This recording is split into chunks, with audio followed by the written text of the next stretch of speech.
of the little prince.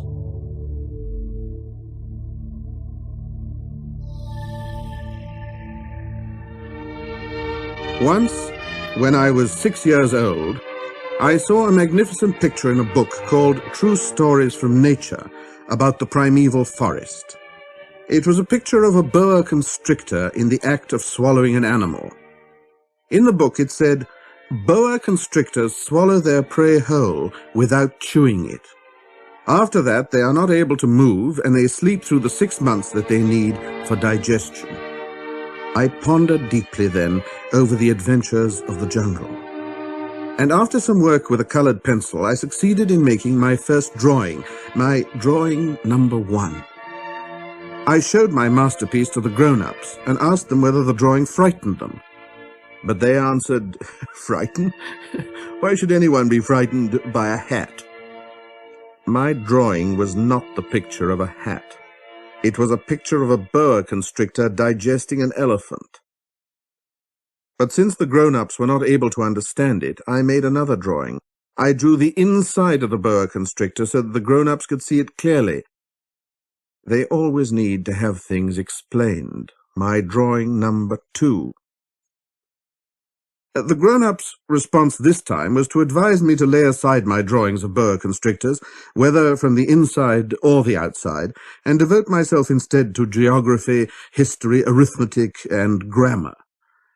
That is why, at the age of 6, I gave up what might have been a magnificent career as a painter. I had been disheartened by the failure of my drawing number 1 and my drawing number 2. Grown-ups never understand anything by themselves, and it is tiresome for children to be always and forever explaining things to them. So then I chose another profession and learned to pilot aeroplanes. I've flown a little over all parts of the world, and it is true that geography has been very useful to me. At a glance, I can distinguish China from Arizona.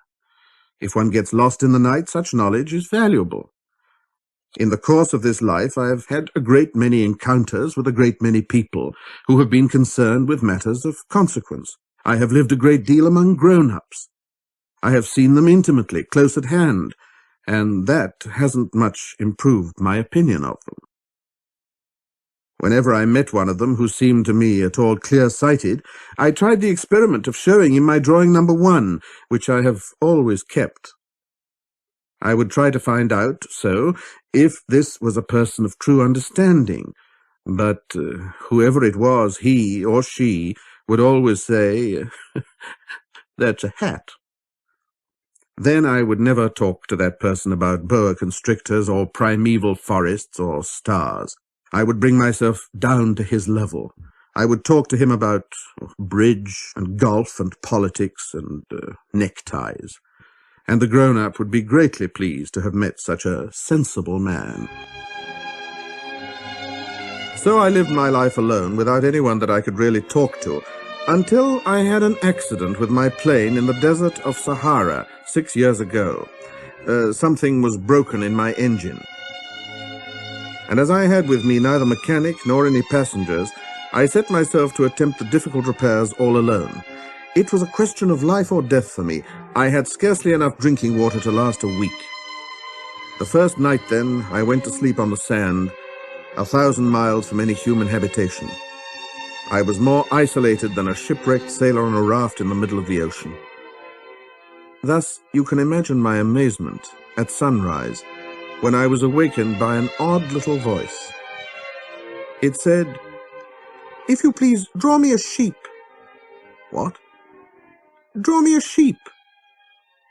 I jumped to my feet, completely thunderstruck. I blinked my eyes hard. I looked carefully all around me, and I saw a most extraordinary small person who stood there examining me with great seriousness. Later, I attempted to make a portrait of him, but my drawing was certainly very much less charming than its model. That, however, is not my fault. The grown-ups had discouraged me in my painter's career when I was 6 years old, and I never learned to draw anything except boas from the outside and boas from the inside. Now I stared at this sudden apparition with my eyes fairly starting out of my head in astonishment. Remember, I had crashed in the desert 1,000 miles from any inhabited region, and yet my little man seemed neither to be straying uncertainly among the sands, nor to be fainting from fatigue or hunger or thirst or fear. Nothing about him gave any suggestion of a child lost in the middle of the desert, 1,000 miles from any human habitation. When at last I was able to speak, I said to him, "But what are you doing here?" And in answer he repeated very slowly, as if he were speaking of a matter of great consequence, "If you please, draw me a sheep." When a mystery is too overpowering, one dare not disobey. Absurd as it might seem to me, 1,000 miles from any human habitation and in danger of death, I took out of my pocket a sheet of paper and my fountain pen. But then I remembered how my studies had been concentrated on geography, history, arithmetic, and grammar, and I told the little chap, a little crossly, too, that I did not know how to draw. He answered me, "That doesn't matter. Draw me a sheep." But I had never drawn a sheep, so I drew for him one of the two pictures I had drawn so often.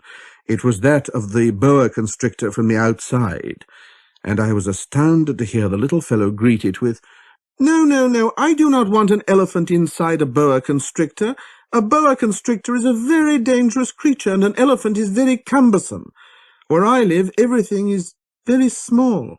What I need is a sheep. Draw me a sheep." So then I made a drawing. He looked at it carefully, then he said, "No, this sheep is already very sickly. Make me another." So I made another drawing. My friend smiled gently and indulgently. "You see yourself," he said, "that this is not a sheep. This is a ram. It has horns." So then I did my drawing over once more. But it was rejected too, just like the others. "This one is too old. I want a sheep that will live a long time." By this time my patience was exhausted, because I was in a hurry to start taking my engine apart. So I tossed off another drawing, and I threw out an explanation with it.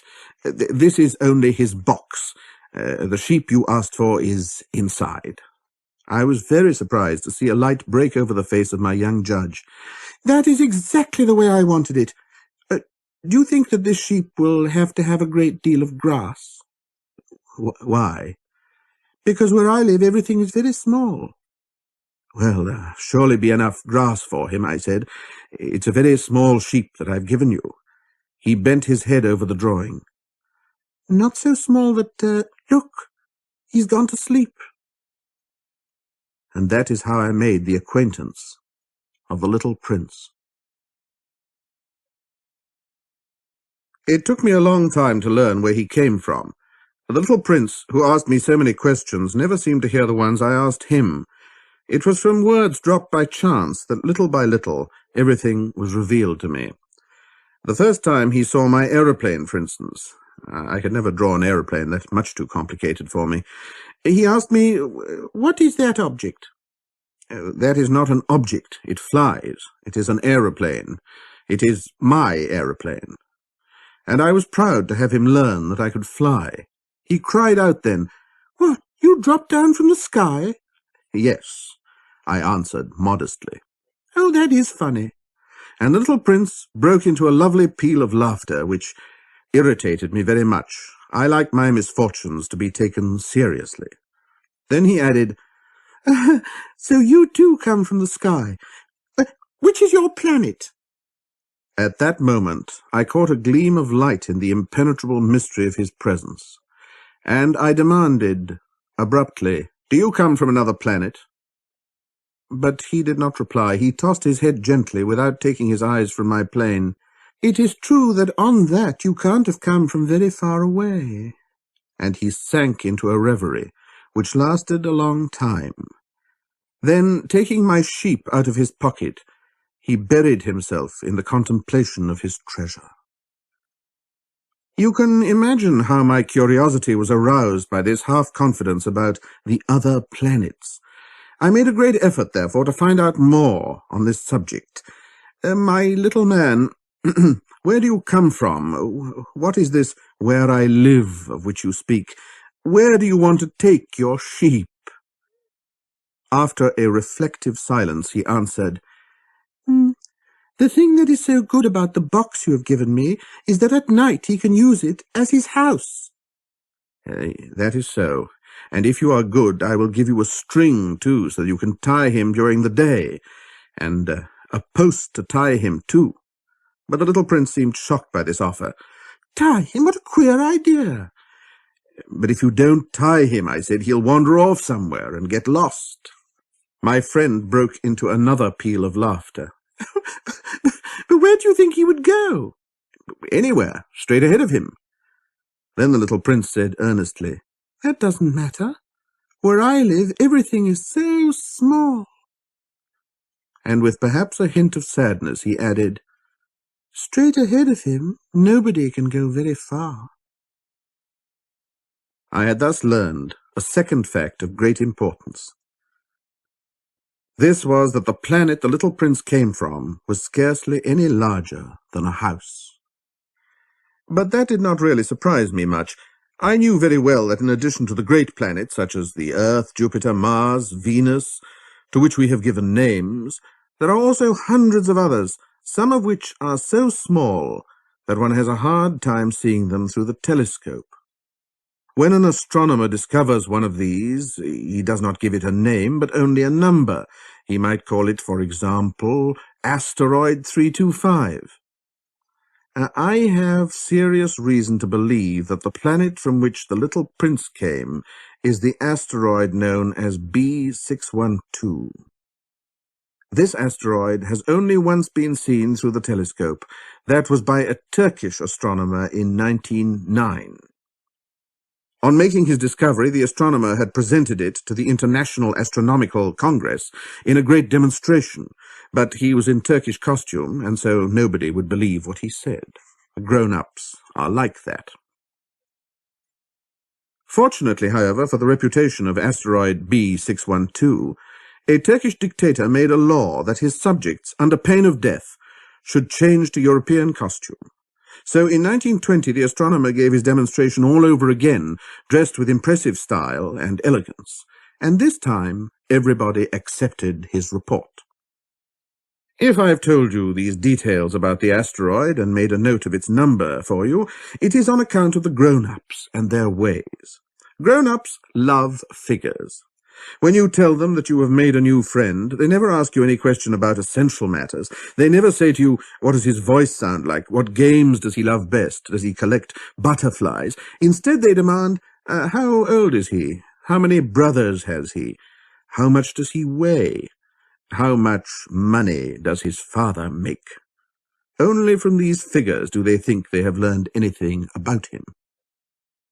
If you were to say to the grown-ups, "I saw a beautiful house made of rosy brick with geraniums in the windows and doves on the roof," they would not be able to get any idea of that house at all. You would have to say to them, "I saw a house that cost £4,000. Then they would exclaim, "Oh, what a pretty house that is." Just so, you might say to them, the proof that the little prince existed is that he was charming, that he laughed, and that he was looking for a sheep. If anybody wants a sheep, that is a proof that he exists. And what good would it do to tell them that? They would shrug their shoulders and treat you like a child. But if you said to them, "The planet he came from is asteroid B612, then they would be convinced and leave you in peace from their questions. They are like that. One must not hold it against them. Children should always show great forbearance towards grown-up people.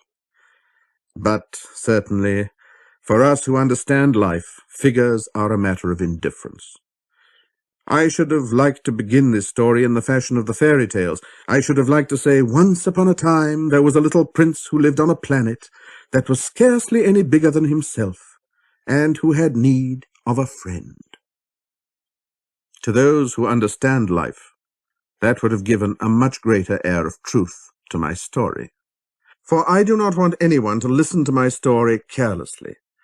I have suffered too much grief in setting down these memories. 6 years have already passed since my friend went away from me with his sheep. If I try to describe him here, it is to make sure that I shall not forget him. To forget a friend is sad. Not everyone has had a friend, and if I forget him, I may become like the grown-ups who are no longer interested in anything but figures. It is for that purpose, again, that I have bought a box of paints and some pencils. It is hard to take up drawing again at my age when I've never made any pictures except those of a boa constrictor from the outside and the boa constrictor from the inside since I was 6. I shall certainly try to make my portraits as true to life as possible, but I am not at all sure of success. One drawing goes along all right, and another has no resemblance to its subject. I make some errors, too, in the little prince's height. In one place he is too tall, in another too short, and I feel some doubts about the colour of his costume, so I fumble along as best I can, now good, now bad, and I hope generally fair to middling. In certain more important details I shall make mistakes also, but that is something that will not be my fault. My friend never explained anything to me. He thought perhaps that I was like himself, but I, alas, do not know how to see sheep through the walls of boxes. Perhaps I am a little like the grown-ups. I have had to grow old. As each day passed, I would learn in our talk something about the little prince's planet, his departure from it, his journey. The information would come very slowly, as it might chance to fall from his thoughts. It was in this way that I heard on the 3rd day about the catastrophe of the baobabs. This time, once more, I had the sheep to thank for it, for the little prince asked me abruptly, as if seized by a grave doubt, "It is true, isn't it, that sheep eat little bushes?" "Yes, that is true." "Ah, I'm glad." I did not understand why it was so important that sheep should eat little bushes, but the little prince added, "Then it follows that they also eat baobabs." I pointed out to the little prince that baobabs were not little bushes, but on the contrary, trees as big as castles, and that even if he took a whole herd of elephants away with him, the herd would not eat up one single baobab. The idea of the herd of elephants made the little prince laugh. "We would have to put them one on top of the other," he said. But he made a wise comment. "Before they grow so big, the baobabs start out by being little." That is strictly correct," I said. "But why do you want the sheep to eat the little baobabs?" He answered me at once, "Oh, come, come," as if he was speaking of something that was self-evident, and I was obliged to make a great mental effort to solve this problem without any assistance.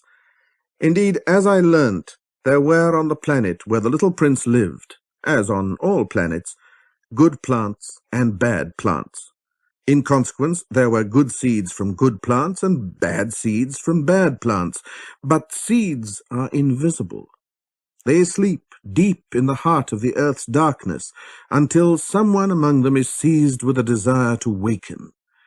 Then this little seed will stretch itself and begin, timidly at first, to push a charming little sprig inoffensively upward towards the sun. If it is only a sprout of radish or the sprig of a rose bush, one would let it grow wherever it might wish. But when it is a bad plant, one must destroy it as soon as possible, the very first instant that one recognizes it. Now, there were some terrible seeds on the planet that was the home of the little prince, and these were the seeds of the baobab. The soil of that planet was infested with them. A baobab is something you will never be able to get rid of if you attend to it too late. It spreads over the entire planet. It bores clear through it with its roots. And if the planet is too small and the baobabs too many, they split it in pieces. "It is a question of discipline," the little prince said to me later on. "When you've finished your own toilet in the morning, then it is time to attend to the toilet of your planet. Just so, with the greatest care. You must see to it that you pull up regularly all the baobabs, at the very first moment when they can be distinguished from the rose bushes which they resemble so closely in their earliest youth. It is very tedious work," the little prince added, "but very easy." And one day he said to me, You ought to make a beautiful drawing so that the children where you live can see exactly how all this is. That would be very useful to them if they were to travel some day. Sometimes," he added, "there is no harm in putting off a piece of work until another day, but when it is a matter of the baobabs, that always means a catastrophe. I knew a planet that was inhabited by a lazy man. He neglected 3 little bushes." So, as the little prince described it to me, I made a drawing of that planet. I do not much like to take the tone of a moralist, but the danger of the baobabs is so little understood, and such considerable risks would be run by anyone who might get lost on an asteroid, that for once I am breaking through my reserve. Children, I say plainly, watch out for the baobabs. My friends, like myself, have been skirting this danger for a long time without ever knowing it, and so it is for them that I have worked so hard over this drawing. The lesson which I pass on by this means is worth all the trouble it has cost me. Perhaps you will ask me, why are there no other drawings in the book as magnificent and impressive as this drawing of the baobabs? The reply is simple. I have tried, but with the others I have not been successful. When I made the drawing of the baobabs, I was carried beyond myself by the inspiring force of urgent necessity. Oh, little prince, bit by bit I came to understand the secrets of your sad little life. For a long time you had found your only entertainment in the quiet pleasure of looking at the sunset. I learned that new detail on the morning of the 4th day, when you said to me, "I'm very fond of sunsets. Come, let us go look at a sunset now." "But we must wait," I said. "Wait? For what?" "For the sunset. We must wait until it is time." At first you seemed to be very much surprised, and then you laughed to yourself. You said to me, "Oh, I'm always thinking that I'm at home." Just so. Everybody knows that when it is noon in the United States, the sun is setting over France. If you could fly to France in 1 minute, you could go straight into the sunset right from noon. Unfortunately, France is too far away for that. But on your tiny planet, my little prince, all you need do is move your chair a few steps. You can see the day end and the twilight falling whenever you like.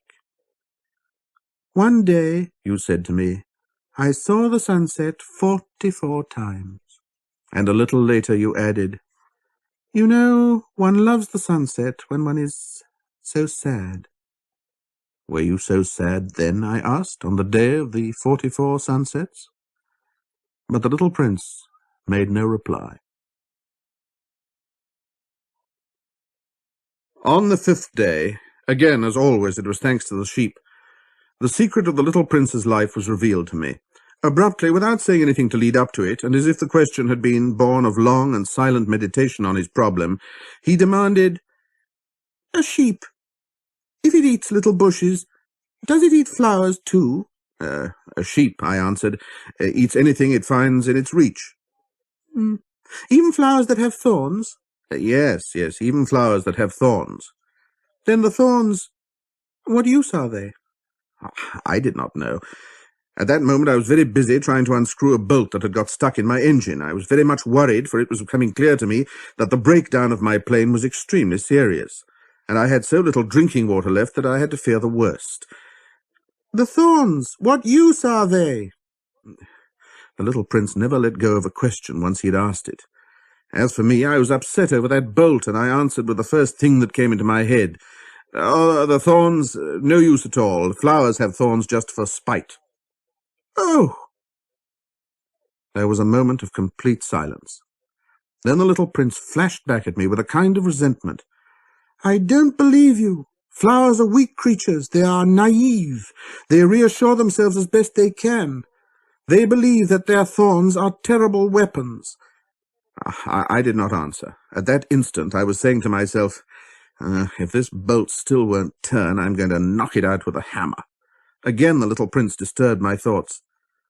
"And you actually believe that the flowers—" "Oh, no," I cried. No, I don't believe anything. I answered you with the first thing that came into my head. Don't you see, I'm very busy with matters of consequence." He stared at me, thunderstruck. "Matters of consequence? He looked at me there with my hammer in my hand, my fingers black with engine grease, bending down over an object which seemed to him extremely ugly. You talk just like the grown-ups. That made me a little ashamed, but he went on relentlessly. You mix everything up together. You confuse everything. He really was very angry. He tossed his golden curls in the breeze. I know a planet where there is a certain red-faced gentleman. He has never smelled a flower. He has never looked at a star. He has never loved anyone. He has never done anything in his life but add up figures. And all day he says over and over, just like you, I am busy with matters of consequence. And that makes him swell up with pride. But he's not a man. He's a mushroom. A what? A mushroom. The little prince was now white with rage. The flowers have been growing thorns for millions of years. For millions of years the sheep have been eating them just the same. And is it not a matter of consequence to try and understand why the flowers go to so much trouble to grow thorns which are never of any use to them? Is the warfare between the sheep and the flowers not important? Is it not of more consequence than a fat, red-faced gentleman's sums? And if I know, I, myself, one flower which is unique in the world, which grows nowhere but on my planet, but which one little sheep can destroy in a single bite some morning without even noticing what he was doing, oh, you think that is not important? His face turned from white to red as he continued, if someone loves a flower, of which just one single blossom grows in all the millions and millions of stars, it is enough to make him happy just to look at the stars. He can say to himself, somewhere my flower is there. But if a sheep eats the flower, in one moment all his stars will be darkened. And you think that is not important? He could not say anything more. His words were choked by sobbing. The night had fallen. I had let my tools drop from my hands. Of what moment now was my hammer, my bolt, or thirst, or death? On the star, one planet, my planet, the earth, there was a little prince to be comforted. I took him in my arms and rocked him. I said to him, the flower that you love is not in danger. I will draw you a muzzle for your sheep. I will draw you a railing to put round your flower. I did not know what to say to him. I felt awkward and blundering. I did not know how I could reach him, where I could overtake him and go on hand in hand with him once more. It is such a secret place, the land of tears. I soon learned to know this flower better. On the little prince's planet, the flowers had always been very simple. They had only one ring of petals. They took up no room at all. They were a trouble to nobody. One morning they would appear in the grass, and by night they would have faded peacefully away. But one day, from a seed blown from no one knew where, a new flower had come up. And the little prince had watched very closely over this small sprout, which was not like any other small sprouts on his planet. It might, you see, have been a new kind of baobab.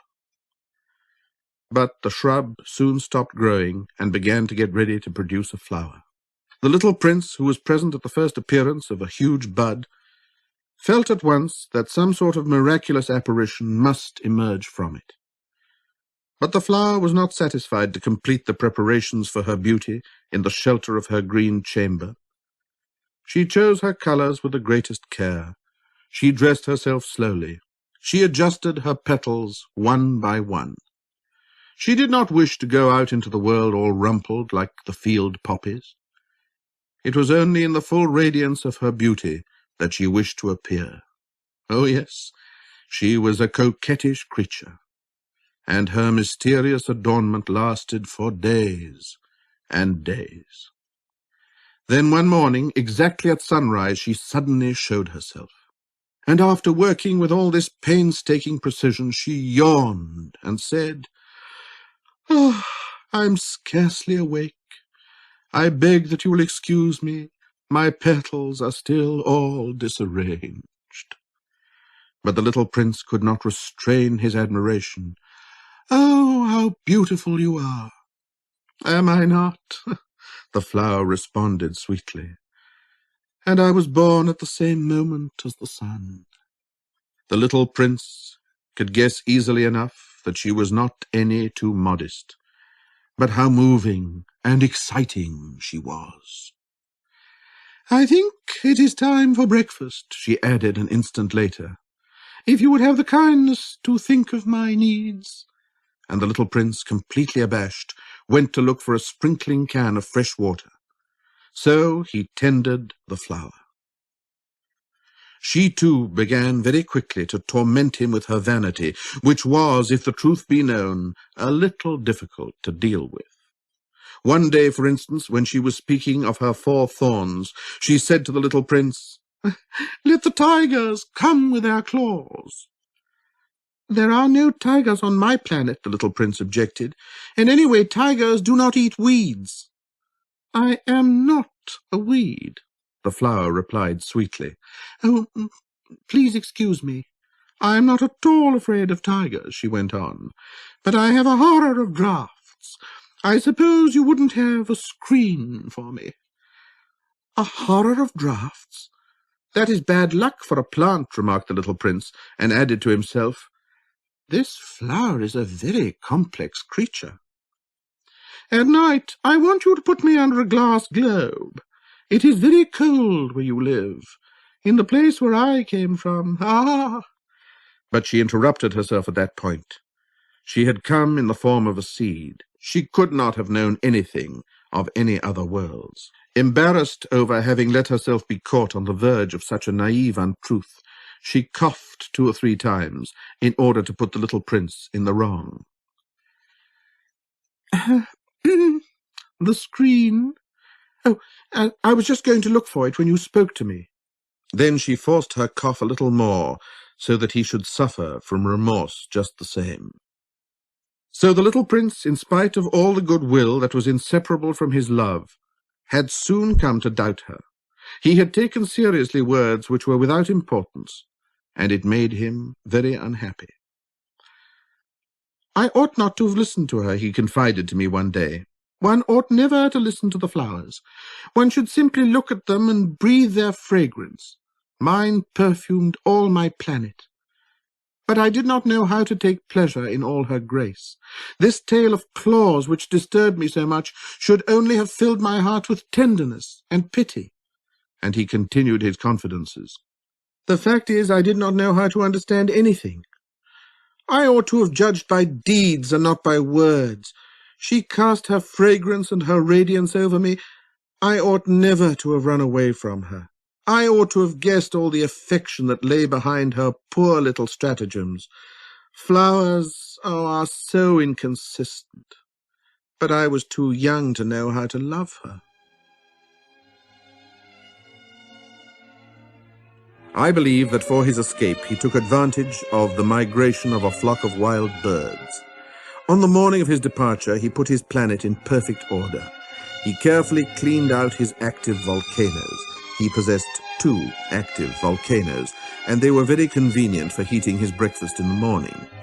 He also had 1 volcano that was extinct, but as he said, "One never knows." So he cleaned out the extinct volcano too.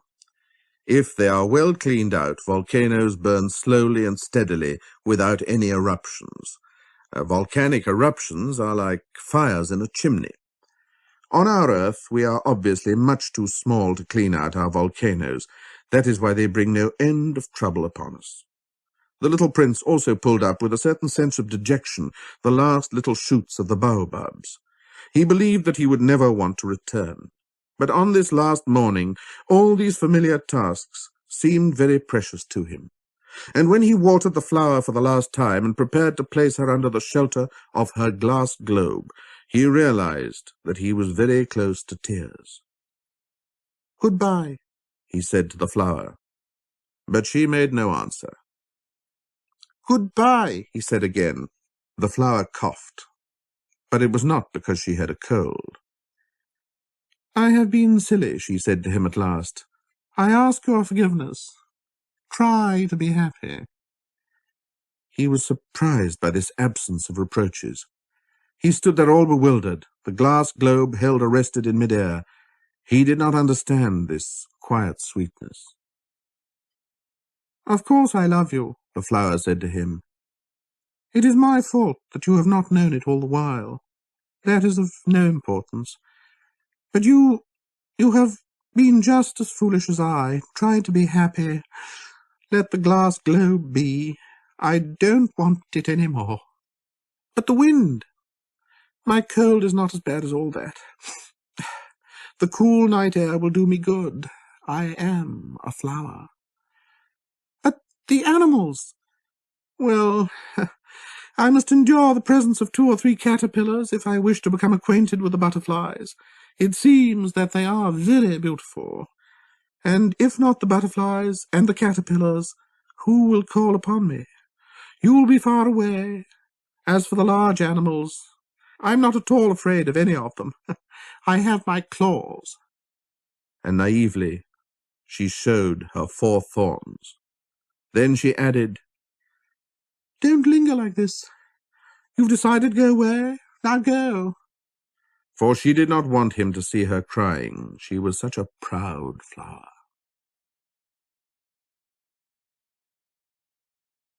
He found himself in the neighborhood of the asteroids 325, 326, 327, 328, 329, and 330.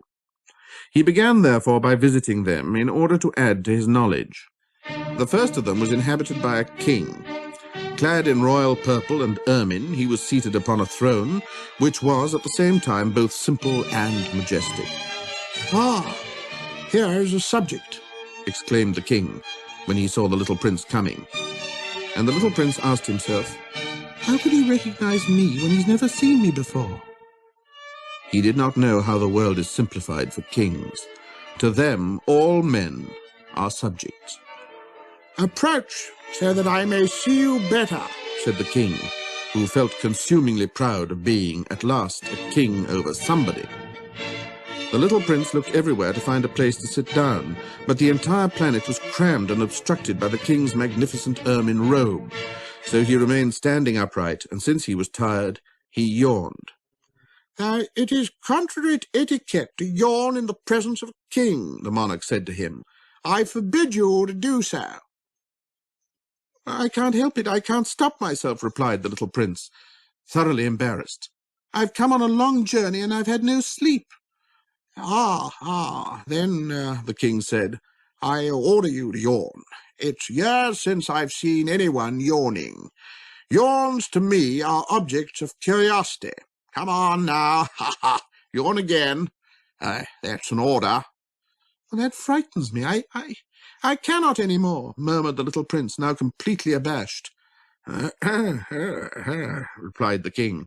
"Then I order you sometimes to yawn, and sometimes to, He spluttered a little and seemed vexed. For what the king fundamentally insisted upon was that his authority should be respected. He tolerated no disobedience. He was an absolute monarch. But because he was a very good man, he made his orders reasonable. "If I order a general," he would say by way of example, "yes, if I order a general to change himself into a seabird, and if the general did not obey me, that would not be the fault of the general. It would be my fault." "May I sit down?" came now a timid inquiry from the little prince. "Sit down. Yeah, I order you to do so," the king answered him, and majestically gathered in a fold of his ermine mantle. But the little prince was wondering. The planet was tiny. Over what could this king really rule? "Sire," he said to him, "I beg that you'll excuse my asking you a question." "Huh? I order you to ask me a question," the king hastened to assure him. "Sire, over what do you rule?" Over everything," said the king, with magnificent simplicity. "Over everything?" The king made a gesture, which took in his planet, the other planets, and all the stars.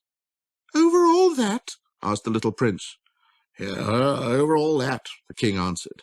for his rule was not only absolute, it was also universal. And the stars obey you? Yes, certainly they do, the king said. They obey instantly. I do not permit insubordination. Such power was a thing for the little prince to marvel at. If he had been a master of such complete authority, he would have been able to watch the sunset not 44 times in one day, but 72, or even 100, or even 200 times without ever having to move his chair. And because he felt a bit sad as he remembered his little planet, which he had forsaken, he plucked up his courage to ask the king a favour.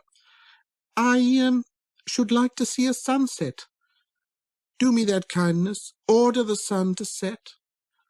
If I ordered the general to fly from one flower to another like a butterfly, or to write a tragic drama, or to change himself into a sea bird, don't you see, and if the general did not carry out the order that he had received, which one of us would be in the wrong, the king demanded, the general or myself? You, said the prince firmly. Exactly. One must require from each one the duty which each one can perform, the king went on. Accepted authority rests first of all on reason. If you ordered your people to go and throw themselves into the sea, they would rise up in revolution. I have the right to require obedience because my orders are reasonable. Well, then my sunset, the little prince reminded him, for he never forgot a question once he had asked it. Yes, you shall have your sunset. I shall command it. But according to my science of government, I shall wait until conditions are favourable. When will that be? Inquired the little prince. Yes, replied the king, and before saying anything else, he consulted a bulky almanac. Almanac. That'll be yes. That'll be this evening, about 20 minutes to 8. And you'll see how well I'm obeyed. The little prince yawned. He was regretting his lost sunset, and then, too, he was already beginning to be a little bored. I have nothing more to do here, he said to the king, so I shall set out on my way again. Do not go, said the king, who was very proud of having a subject. Do not go. I'll make you a minister. A minister of what? A minister of justice. But there is nobody here to judge. We do not know that, the king said to him. I have not yet made a complete tour of my kingdom. I am very old. There's no room here for a carriage, and it tires me to walk. Oh, but I've looked already, said the little prince, turning around to give one more glance to the other side of the planet. On that side, as on this, there was nobody at all. Then you shall judge yourself, the king answered. That is the most difficult thing of all. It's much more difficult to judge oneself than to judge others. If you succeed in judging yourself rightly, then you are indeed a man of true wisdom. Yes, said the little prince, but I can judge myself anywhere. I do not need to live on this planet. What? Not on this? Said the king. I've good reason to believe that somewhere on my planet there is an old rat. I hear him at night. You can judge this old rat, huh? From time to time you will condemn him to death. Then his life will depend on your justice. But then you will pardon him on each occasion, for he must be treated thriftily. He is the only one we have, huh? I, replied the little prince, do not like to condemn anyone to death, and now I think I will go on my way. No, said the king. But the little prince, having now completed his preparations for departure, had no wish to grieve the old monarch.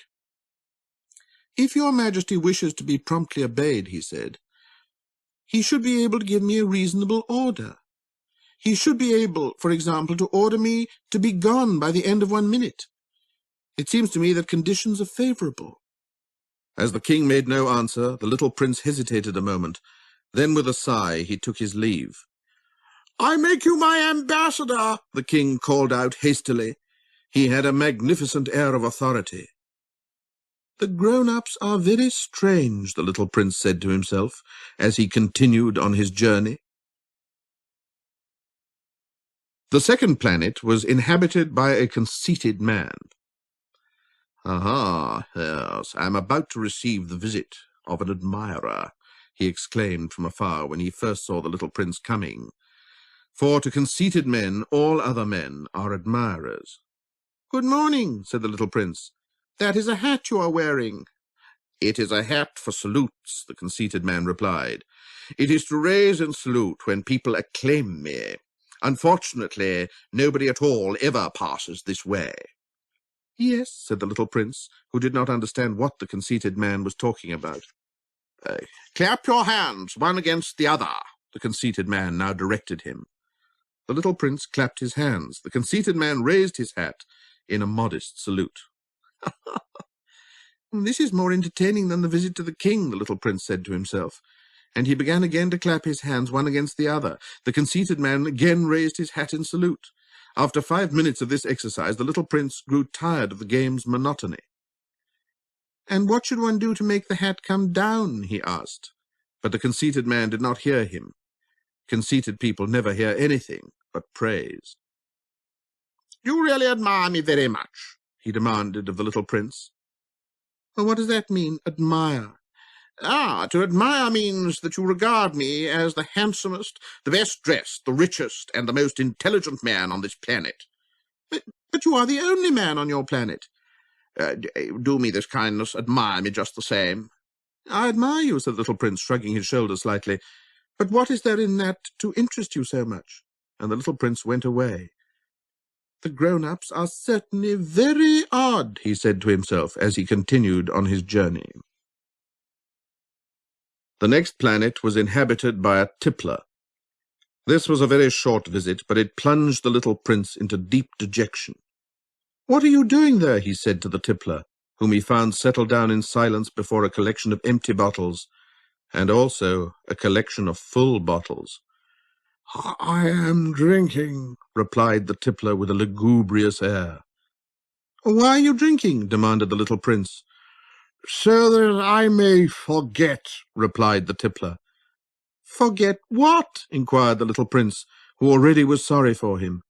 "Forget that I am ashamed," the tippler confessed, hanging his head. "Ashamed of what?"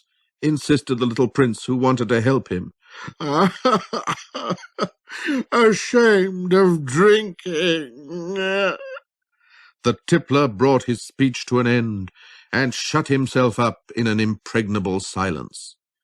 And the little prince went away, puzzled. "The grown-ups are certainly very, very odd," he said to himself as he continued on his journey. The fourth planet belonged to a businessman. This man was so much occupied that he did not even raise his head at the little prince's arrival. "Good morning," the little prince said to him. "Your cigarette has gone out."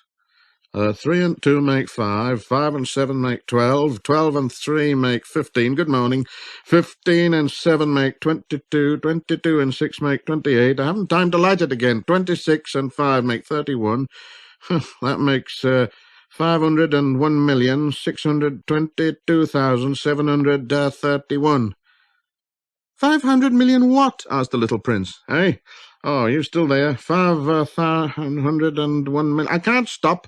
I've got so much to do. I'm concerned with matters of consequence. I don't amuse myself with balderdash. 2 and 5 make 7.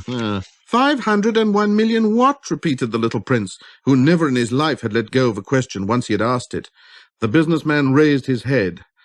Now, during the 54 years that I've inhabited this planet, I've been disturbed only 3 times. The first time was 28 years ago, when some giddy goose fell from goodness knows where.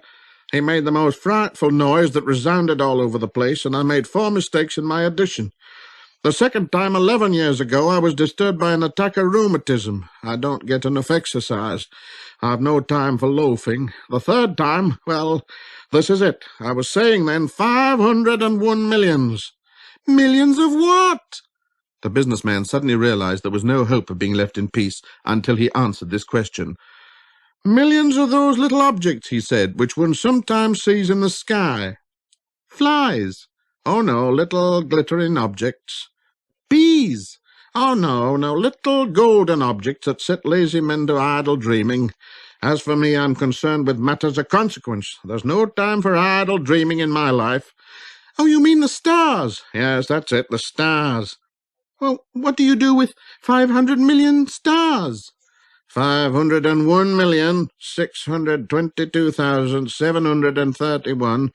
I'm concerned with matters of consequence. I am accurate. And what do you do with these stars? What do I do with them? Yes. Nothing. I own them. You own the stars? Yes. But I've already seen a king who... Kings do not own, they reign over. It's a very different matter. And what good does it do you to own the stars? It does me the good of making me rich. And what good does it do you to be rich? It makes it possible for me to buy more stars, if any are discovered. This man, the little prince said to himself, reasons like my poor tippler. Nevertheless, he still had some more questions. How is it possible for one to own stars? To whom do they belong? The businessman retorted peevishly. Well, I don't know, to nobody. Then they belong to me, because I was the first person to think of it. Is that all that's necessary? Certainly. When you find a diamond that belongs to nobody, it's yours. When you discover an island that belongs to nobody, it's yours. When you get an idea before anyone else, you take a patent out on it. It's yours. So with me, I own the stars because nobody else before me ever thought of owning them. Yes, that's true, said the little prince. And what do you do with them? Huh? I administer them, replied the businessman. I count them, and I recount them. That's difficult, but I'm a man who is naturally interested in matters of consequence. The little prince was still not satisfied. But if I owned a silk scarf, he said, I could put it round my neck and take it away with me. If I owned a flower, I could pluck that flower and take it away with me. But you cannot pluck the stars from heaven. No, but I can put them in the bank. Whatever does that mean? That means that I write the numbers of my stars on a little paper, and then I put this paper in a drawer and I lock it with a key. And that is all? Ah, that's enough, said the businessman. It's entertaining, thought the little prince. It's rather poetic. But it is of no great consequence. On matters of consequence, the little prince had ideas which were very much different from those of the grown-ups. I myself own a flower, he continued his conversation with the businessman, which I water every day. I own 3 volcanoes, which I clean out every week, for I also clean out the one that is extinct. One never knows. It is of some use to my volcanoes, and it is of some use to my flower that I own them. But you are of no use to the stars? The businessman opened his mouth, but he found nothing to say in answer, and the little prince went away. The grown-ups are certainly altogether extraordinary, he said simply, talking to himself as he continued on his journey.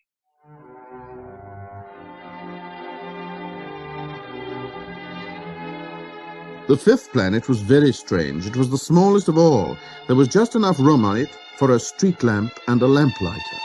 The little prince was not able to reach any explanation of the use of a street lamp and a lamplighter somewhere in the heavens, on a planet which was so small that it had no people, and not one house. But he said to himself, nevertheless, it may well be that this man is absurd, but he is not as absurd as the king, the conceited man, the businessman, and the tippler, for at least his work has some meaning. When he lights his street lamp, it is as if he brought one more star to life, or one flower.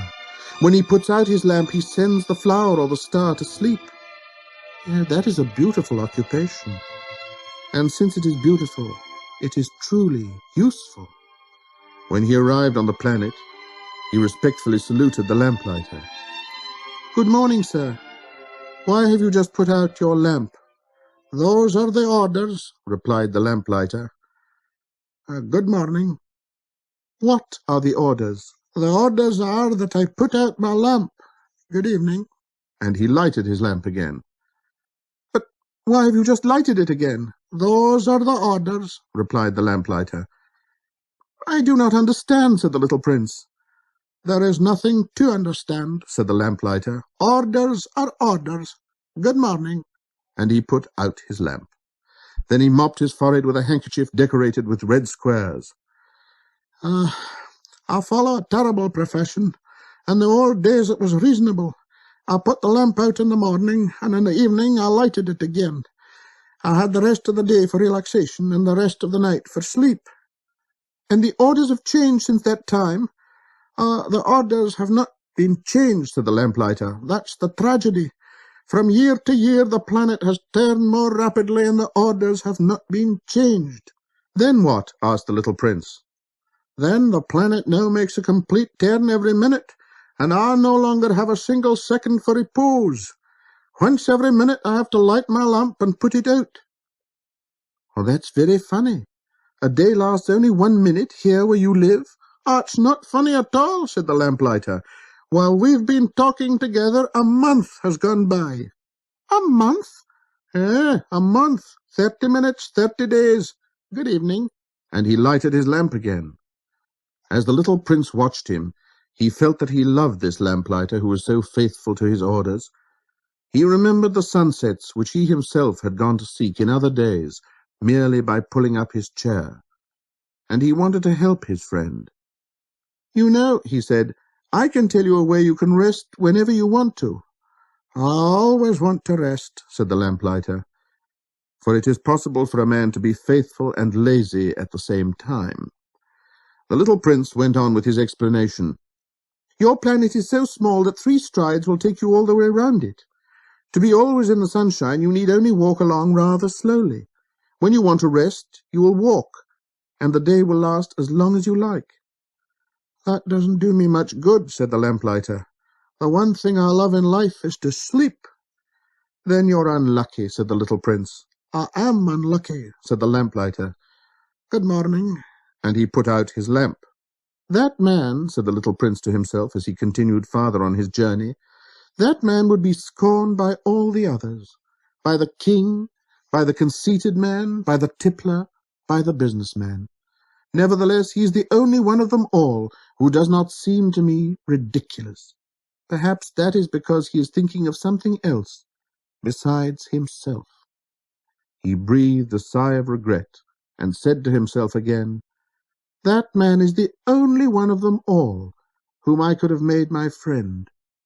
But his planet is indeed too small. There is no room on it for 2 people. What the little prince did not dare confess was that he was sorry most of all to leave this planet, because it was blessed every day with 1,440 sunsets. The 6th planet was 10 times larger than the last one. It was inhabited by an old gentleman who wrote voluminous books. Oh, look, here is an explorer, he exclaimed to himself when he saw the little prince coming. The little prince sat down on the table and panted a little. He had already travelled so much and so far. Where do you come from? The old gentleman said to him. What is that big book? Said the little prince. What are you doing? I'm a geographer, said the old gentleman. What is a geographer? Asked the little prince. A geographer is a scholar who knows the location of all the seas, rivers, towns, mountains, and deserts. That is very interesting, said the little prince. Here at last is a man who has a real profession. And he cast a look around him at the planet of the geographer. It was the most magnificent and stately planet he had ever seen. Your planet is very beautiful, he said. Has it any oceans? I couldn't tell you, said the geographer. The little prince was disappointed. Has it any mountains? I couldn't tell you, said the geographer. And towns and rivers and deserts? I couldn't tell you that either. But you're a geographer. Exactly, the geographer said. But I'm not an explorer. I haven't a single explorer on my planet. It is not the geographer who goes out to count the towns, rivers, mountains, seas, oceans, deserts. The geographer is much too important to go loafing about. He does not leave his desk, but he receives the explorers in his study. He asks them questions, and he notes down what they recall of their travels. And if the recollection of any one among them seem interesting to him, the geographer orders an inquiry into that explorer's moral character. Why is that? Because an explorer who told lies would bring disaster on the books of the geographer. So would an explorer who drank too much. Why is that? Asked the little prince. Because intoxicated men see double. Then the geographer would note down 2 mountains in a place where there was only 1. Well, I know someone, said the little prince, who would make a bad explorer. That is possible. Then, when the moral character of the explorer is shown to be good, an inquiry is ordered into his discovery. One goes to see it. Oh, no. That would be too complicated. But one requires the explorer to furnish proofs.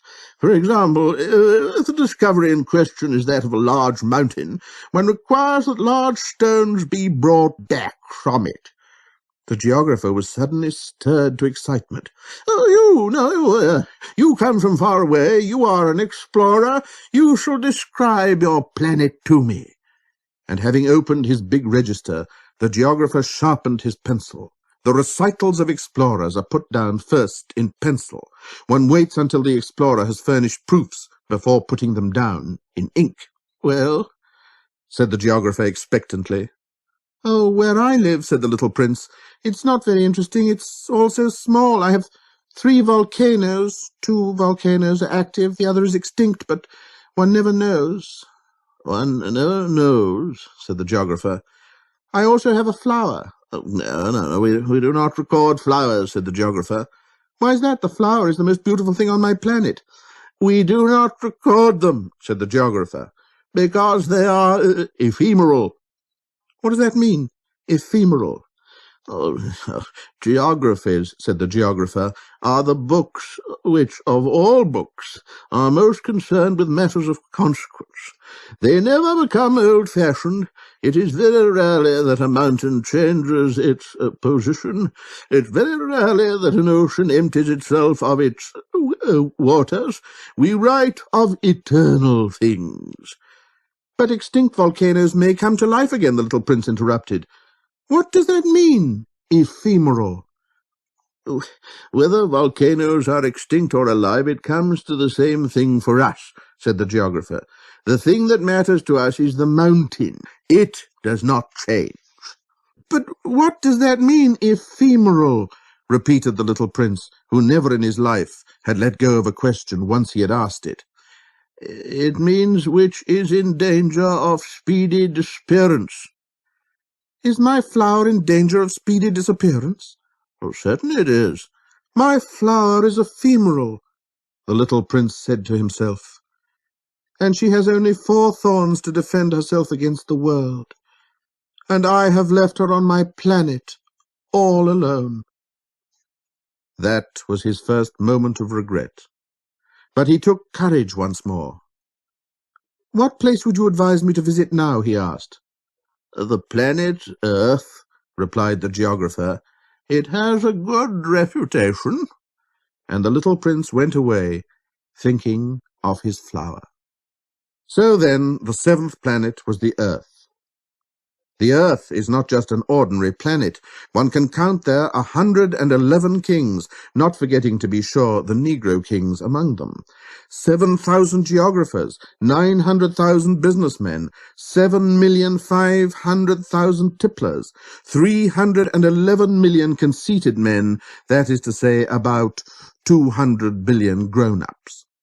To give you an idea of the size of the Earth, I will tell you that before the invention of electricity, it was necessary to maintain, over the whole of the 6 continents, a veritable army of 462,511 lamplighters for the street lamps.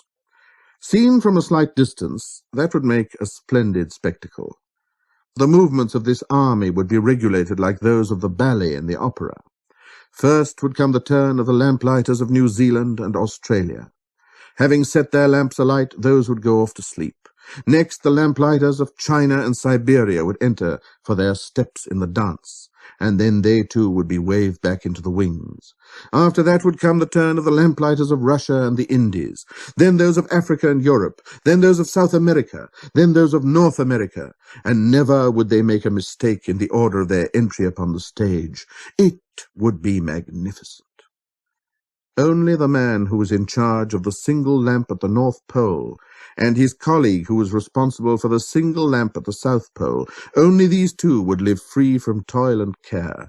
They would be busy twice a year. When one wishes to play the wit, one sometimes wanders a little from the truth. I have not been altogether honest in what I have told you about the lamplighters, and I realize that I run the risk of giving a false idea of our planet to those who do not know it. Men occupy a very small space upon the earth. If the 2 billion inhabitants who people its surface were all to stand upright and somewhat crowded together, as they do for some big public assembly, they could easily be put into one public square 20 miles long and 20 miles wide. All humanity could be piled up on a small Pacific islet. The grown-ups, to be sure, will not believe you when you tell them that. They imagine that they fill a great deal of space. They fancy themselves as important as the baobabs. You should advise them, then, to make their own calculations. They adore figures, and that will please them. But do not waste your time on this extra task. It is unnecessary. You have, I know, confidence in me. When the little prince arrived on the earth, he was very much surprised not to see any people. He was beginning to be afraid he had come to the wrong planet when a coil of gold, the color of the moonlight, flashed across the sand. "Good evening," said the little prince, courteously. "Good evening," said the snake. "What planet is this on which I have come down?" asked the little prince. "This is the earth. This is Africa," the snake answered. "Ah, there are no people on the earth?" This is the desert. There are no people in the desert. The earth is large," said the snake. The little prince sat down on a stone and raised his eyes towards the sky. "I wonder," he said, "whether the stars are set alight in heaven, so that one day each of us may find his own again. Look at my planet. It's right there above us. But how far away it is." "It is beautiful," the snake said. "What has brought you here?" "I have been having some trouble with a flower," said the little prince. "Ah," said the snake. And they were both silent. "Where are the men?" the little prince at last took up the conversation again. "It is a little lonely in the desert." "It is also lonely among men," the snake said. The little prince gazed at him for a long time. "You are a funny animal," he said at last. "You are no thicker than a finger." "But I am more powerful than the finger of a king," said the snake. The little prince smiled. "You are not very powerful. You haven't even any feet. You cannot even travel." "I can carry you farther than any ship could take you," said the snake. He twined himself around the little prince's ankle like a golden bracelet. "Whomever I touch, I send back to earth from whence they came," the snake spoke again. "But you are innocent and true, and you come from a star." The little prince made no reply. "You move me to pity. You are so weak on this earth made of granite," the snake said. "I can help you some day, if you grow too homesick for your own planet. I can—" "Oh, I understand you very well," said the little prince. "But why do you always speak in riddles?" "I solve them all," said the snake. And they were both silent. The little prince crossed the desert and met with only one flower. It was a flower with 3 petals, a flower of no account at all. "Good morning," said the little prince. "Good morning," said the flower. "Where are the men?" the little prince asked politely. The flower had once seen a caravan passing. "Men," she echoed. "I think there are 6 or 7 of them in existence. I saw them several years ago, but one never knows where to find them. The wind blows them away. They have no roots. That makes their life very difficult." "Goodbye," said the little prince. "Goodbye," said the flower. After that, the little prince climbed a high mountain. The only mountains he had ever known were the 3 volcanoes which came up to his knees, and he used the extinct volcano as a footstool. "From a mountain as high as this one," he said to himself, "I shall be able to see the whole planet at one glance and all the people." But he saw nothing, save peaks of rock that were sharpened like needles. "Good morning," he said courteously. "Good morning, morning, morning," answered the echo. "Oh, who are you?" said the little prince. "Who are you? Who are you? Who are you?" answered the echo. "Be my friends, I'm all alone," he said. "I'm all alone, alone, alone," answered the echo. What a queer planet, he thought. It's altogether dry and altogether pointed and altogether harsh and forbidding, and the people have no imagination. They repeat whatever one says to them. On my planet I had a flower. She always was the first to speak.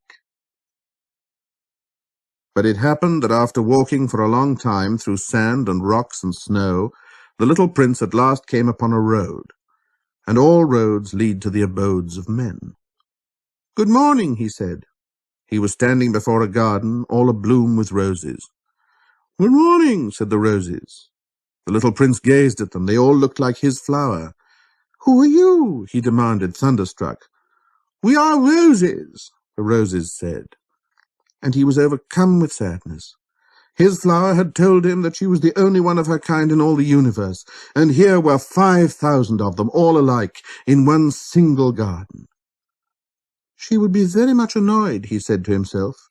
If she could see that, she would cough most dreadfully, and she would pretend that she was dying to avoid being laughed at.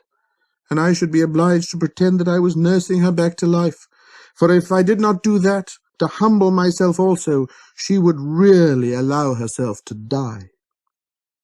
Then he went on with his reflections. I thought that I was rich with a flower that was unique in all the world, and all I had was a common rose and 3 volcanoes that come up to my knees, and one of them perhaps extinct forever. That doesn't make me a very great prince. And he laid down in the grass and cried. It was then that the fox appeared. Good morning, said the fox. Good morning, the little prince responded politely, although when he turned round he saw nothing. I'm right here, the voice said, under the apple tree. Who are you? Asked the little prince, and added, You're very pretty to look at. I'm a fox, the fox said. Oh, come and play with me, proposed the little prince. I'm so unhappy. I cannot play with you, the fox said. I'm not tamed. Oh, please excuse me, said the little prince. But after some thought he added, What does that mean, tame? Ha, you do not live here, said the fox. What is it that you're looking for? I'm looking for men, said the little prince. What does that mean, tame? Men, said the fox. They have guns and they hunt. It's very disturbing. They also raise chickens. These are their only interests. Are you looking for chickens? No, said the little prince. I'm looking for friends. What does that mean, tame? It is an act too often neglected, said the fox. It means to establish ties. To establish ties? Just that, said the fox. To me, you are still nothing more than a little boy who is just like 100,000 other little boys, and I have no need of you, and you on your part have no need of me. To you, I'm nothing more than a fox like 100,000 other foxes. But if you tame me, then we shall need each other. To me, you will be unique in all the world. To you, I shall be unique in all the world. Oh, I'm beginning to understand, said the little prince. There is a flower. I think that she has tamed me. It is possible, said the fox. On the earth one sees all sorts of things. Oh, but this is not on the earth, said the little prince. The fox seemed perplexed and very curious. Oh, on another planet? Yes. Are there hunters on that planet? No. Oh, that's interesting. Are there, chickens? No. Nothing is perfect, sighed the fox. But he came back to his idea. My life is very monotonous, he said. I hunt chickens, men hunt me. All the chickens are just alike, and all men are just alike, and in consequence I'm a little bored. But if you tame me, it'll be as if the sun came to shine on my life. I shall know the sound of a step that'll be different from all the others. Other steps send me hurrying back underneath the ground. Yours will call me like music out of my burrow. And then, look, you see the grain fields down yonder? I do not eat bread. Wheat is of no use to me. The wheat fields have nothing to say to me, and that is sad. But you have hair that is the colour of gold. Think how wonderful that will be when you have tamed me. The grain, which is also golden, will bring me back the thought of you. and I shall love to listen to the wind in the wheat." The fox gazed at the little prince for a long time. "Please, tame me," he said. "I want to very much," the little prince replied, "but I have not much time. I have friends to discover and a great many things to understand." "One only understands the things that one tames," said the fox.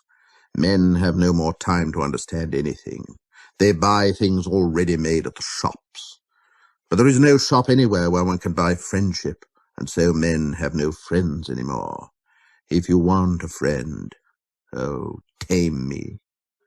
"What must I do to tame you?" asked the little prince. "You must be very patient," replied the fox. "First you will sit down at a little distance from me, like that, yes, in the grass. I shall look at you out of the corner of my eye, and you will say nothing. Words are the source of misunderstandings. But you will sit a little closer to me every day." The next day the little prince came back. "It would have been better to come back at the same hour," said the fox. "If, for example, you came at 4 o'clock in the afternoon, then at 3 o'clock I shall begin to be happy. I shall feel happier and happier as the hour advances. At 4 o'clock I shall already be worrying and jumping about. I shall show you how happy I am.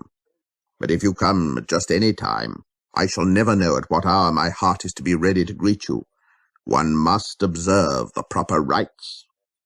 "What is a rite?" asked the little prince. "Those also are actions too often neglected," said the fox. "They are what makes one day different from the other days, one hour from other hours.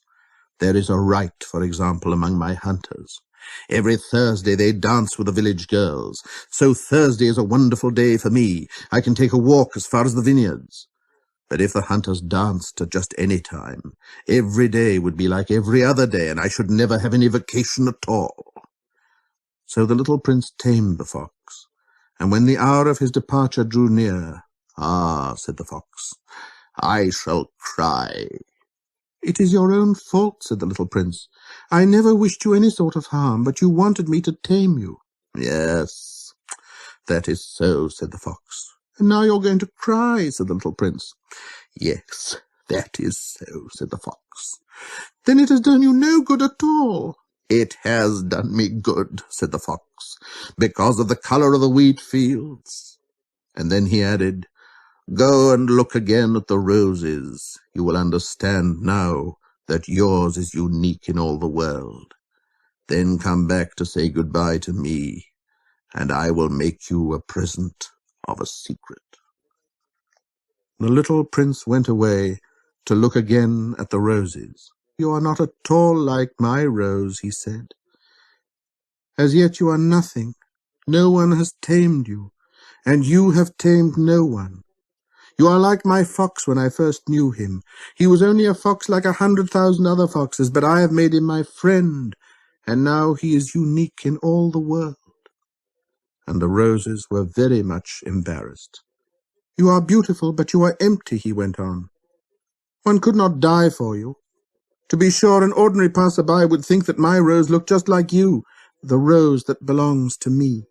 But in herself alone she is more important than all the hundreds of you other roses, because it is she that I have watered, because it is she that I have put under the glass globe, because it is she that I have sheltered behind the screen, because it is for her that I have killed the caterpillars, except the 2 or 3 that we saved to become butterflies, because it is she that I have listened to when she grumbled or boasted, or even sometimes when she said nothing, because she is my rose."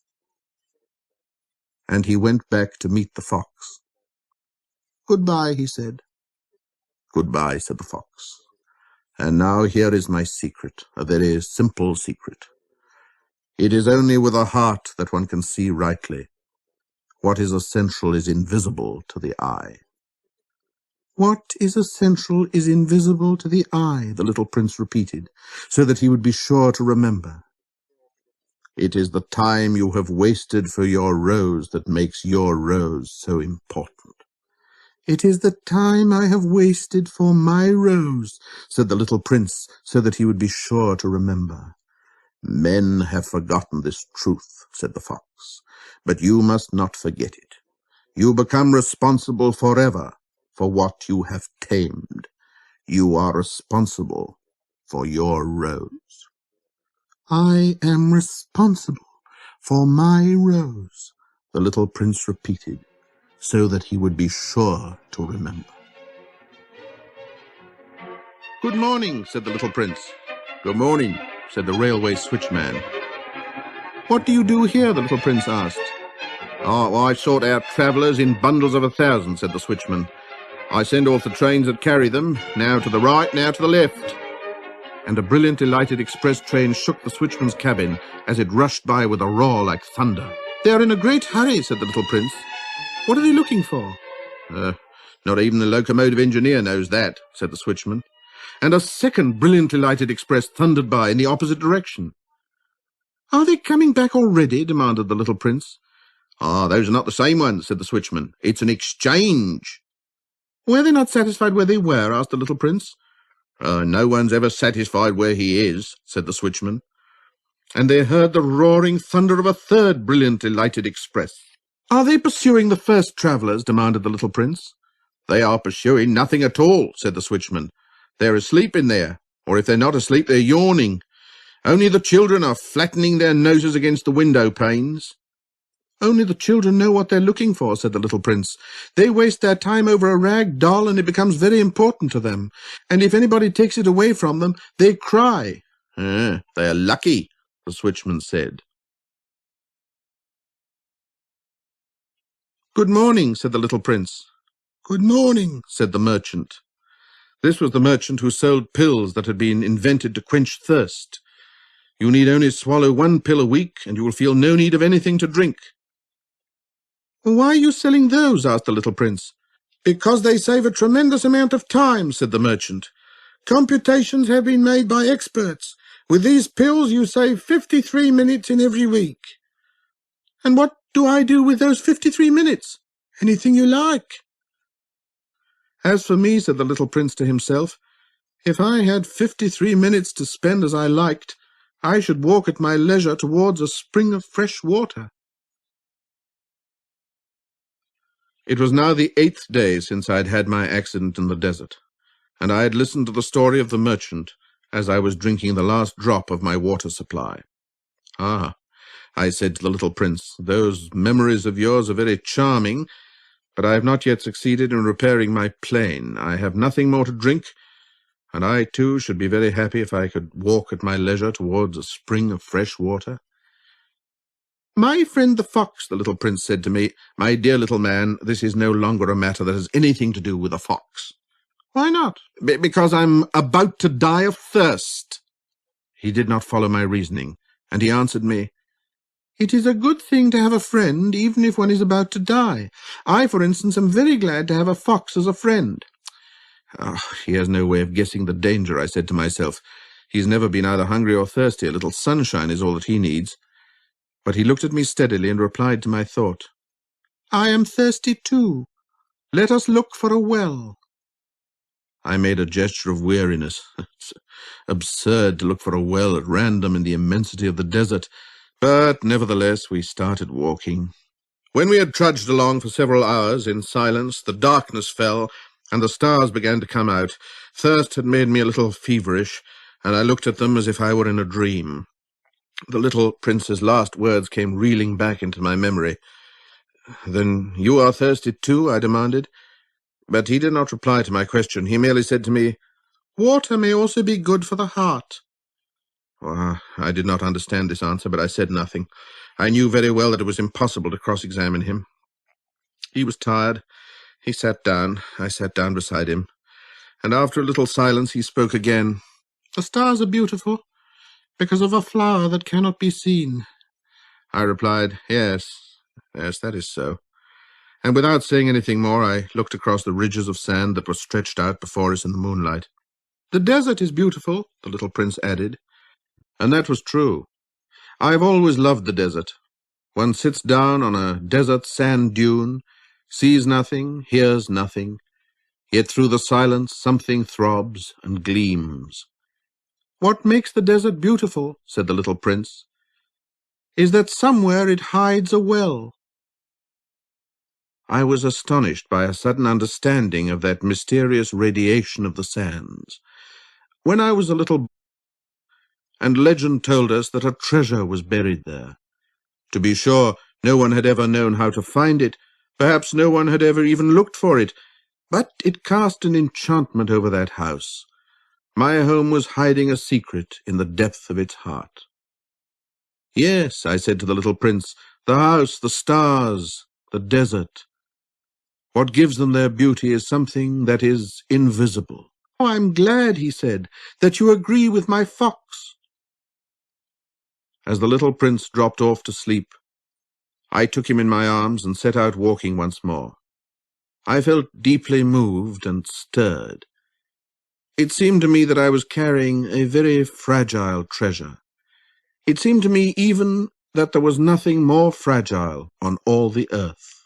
In the moonlight, I looked at his pale forehead, his closed eyes, his locks of hair that trembled in the wind, and I said to myself, what I see here is nothing but a shell. What is most important is invisible.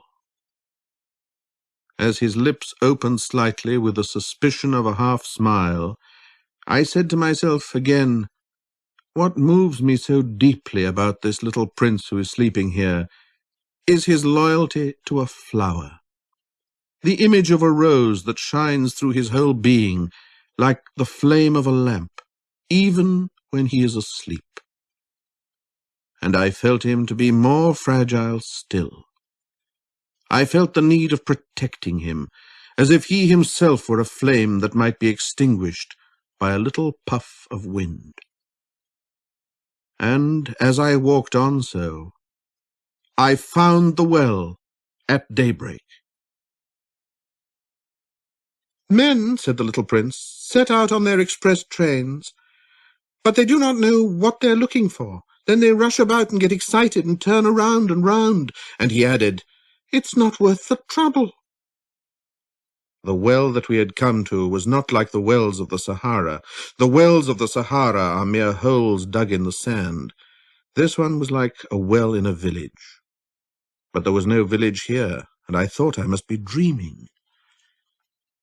It's strange, I said to the little prince. Everything is ready for use, the pulley, the bucket, the rope. He laughed, touched the rope, and set the pulley to working, and the pulley moaned like an old weather vane which the wind has long since forgotten. Do you hear? Said the little prince. We have wakened the well, and it is singing.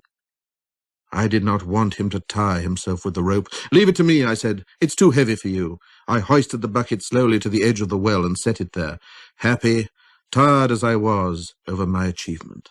The song of the pulley was still in my ears, and I could see the sunlight shimmer in the still trembling water. I'm thirsty for this water, said the little prince. Give me some of it to drink. And I understood what he had been looking for. I raised the bucket to his lips. He drank, his eyes closed. It was as sweet as some special festival treat. This water was indeed a different thing from ordinary nourishment. Its sweetness was born of the walk under the stars, the song of the pulley, the effort of my arms.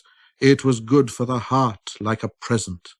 When I was a little boy, the lights of the Christmas tree, the music of the midnight mass, the tenderness of smiling faces used to make up, so, the radiance of the gifts I received. The men where you live, said the little prince, raise 5,000 roses in the same garden, and they do not find in it what they are looking for. They do not find it, I replied. And yet what they are looking for could be found in one single rose, or in a little water. Yes, that is true, I said. And the little prince added, but the eyes are blind. One must look with a heart. I had drunk the water. I breathed easily. At sunrise, the sand is the color of honey, and that honey color was making me happy too. What brought me then this sense of grief? You must keep your promise, said the little prince softly, as he sat down beside me once more. What promise? You know, a muzzle for my sheep. I am responsible for this flower. I took my rough drafts of drawings out of my pocket. The little prince looked them over and laughed as he said, "Your baobabs, they look a little like cabbages." Oh, I'd been so proud of my baobabs.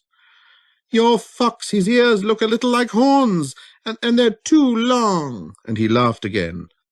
"You're not fair, little prince," I said. I don't know how to draw anything except boa constrictors from the outside and boa constrictors from the inside. "Oh, that'll be all right," he said. "Children understand."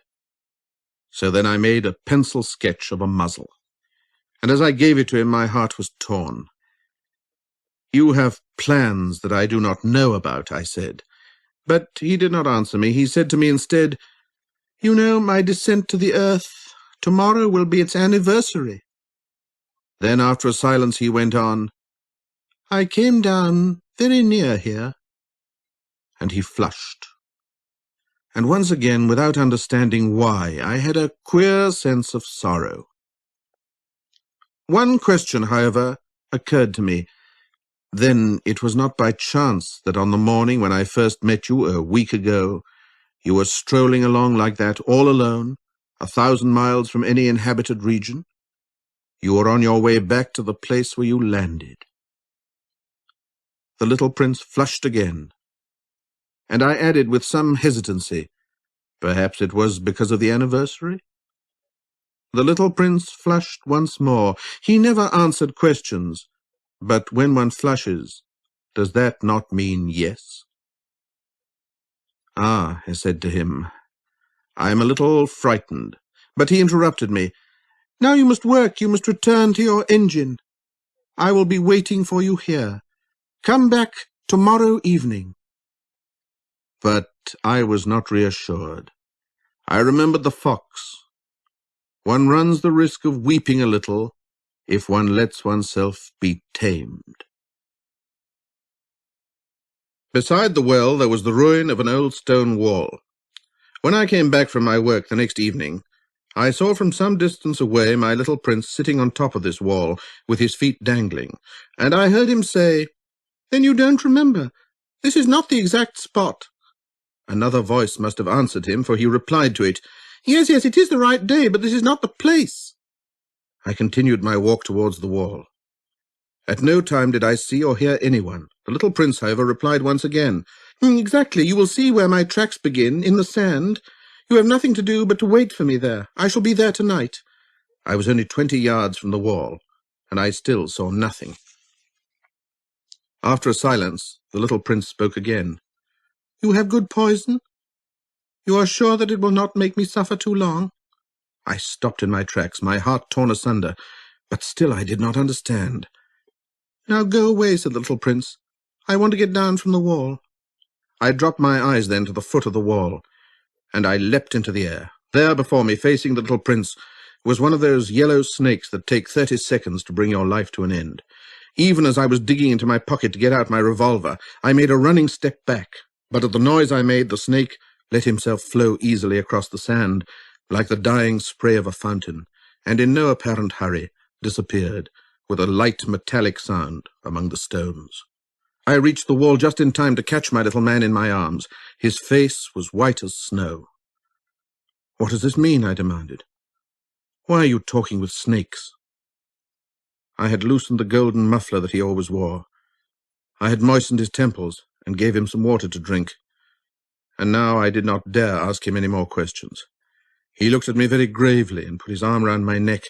I felt his heart beating like the heart of a dying bird, shot with someone's rifle. "I'm glad that you have found what was the matter with your engine," he said. "Now you can go back home."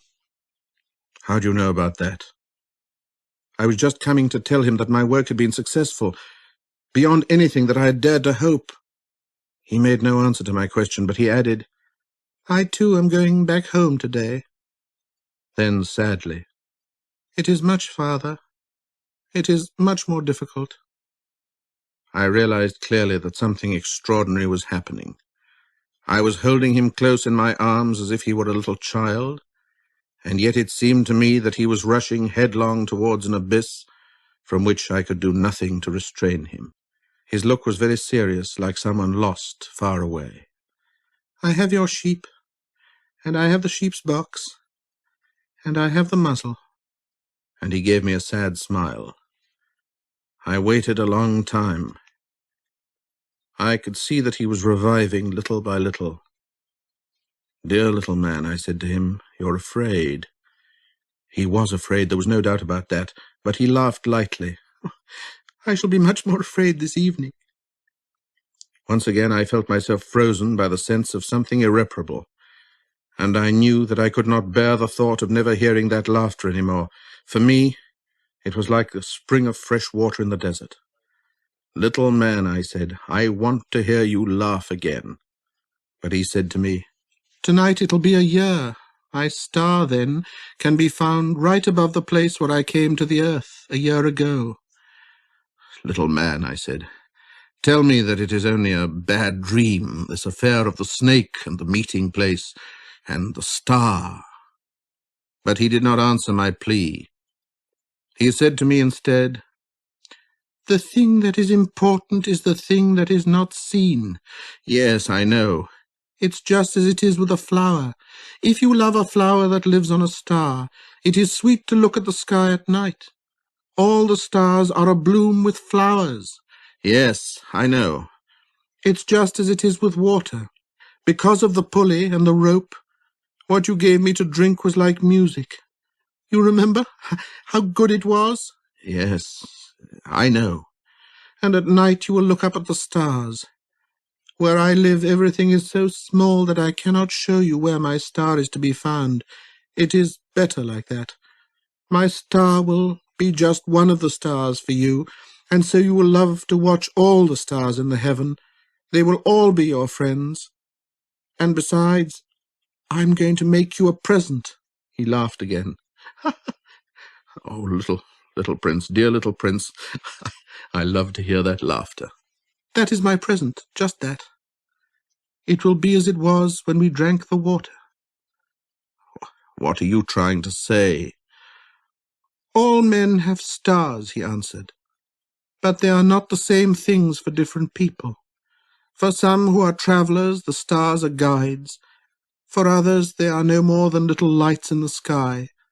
For others who are scholars, they are problems. For my businessman, they are wealth. But all these stars are silent. You alone, will have the stars as no one else has them." "What are you trying to say?" "In one of the stars I shall be living. In one of them I shall be laughing. And so it will be as if all the stars were laughing when you look at the sky at night. You, only you, will have stars that can laugh." And he laughed again. "And when your sorrow is comforted, time soothes all sorrows. You will be content that you have known me. You will always be my friend. You will want to laugh with me, and you will sometimes open your window, so, for that pleasure, and your friends will be properly astonished to see you laughing as you look up at the sky. Then you will say to them, 'Yes, the stars always make me laugh,' and they will think you are crazy. It will be a very shabby trick that I shall have played on you." And he laughed again. "It will be as if, in place of the stars, I had given you a great number of little bells that knew how to laugh." And he laughed again. Then he quickly became serious. "Tonight, you know, do not come." "I shall not leave you," I said. "I shall look as if I were suffering. I shall look a little as if I were dying. It is like that.